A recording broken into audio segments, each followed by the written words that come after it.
આજે ગુજરાતની અંદર ડબલ એન્જિનની સરકારમાં ગણ્યા પણ ના ગણાય એટલા વિભાગો છે કે તે ડુપ્લિકેટ આરટીઓ હોય,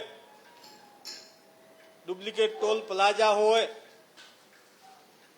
ડુપ્લિકેટ ટ્રાયબલની એક ઓફિસો હોય અને સાથે સાથે હમણાં તાજેતરની અંદર મારા વિસ્તારની અંદર અમીનગઢ તાલુકાની અંદર કલેક્ટર કચેરી મારફતે મામલતદાર પણ ડુપ્લિકેટ હોય.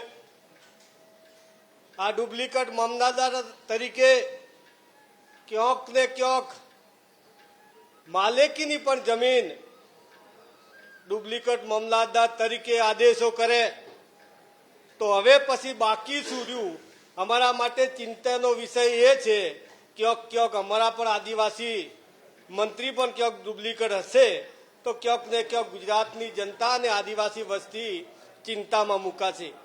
એના લીધે આજે મહામહિમ રાજ્યપાલના પ્રવચનની અંદર આ મુદ્દો આવ્યો ત્યારે મેં સરકારના ધ્યાન ઉપર મૂક્યું છે કે આ રીતે ક્યાં સુધી તમે બધા જ વિભાગો, ઓફિસો અને અધિકારીઓ પણ ડુપ્લિકેટ ચલાવશો તો ક્યાંક ને ક્યાંક મુશ્કેલીમાં મુકાશે.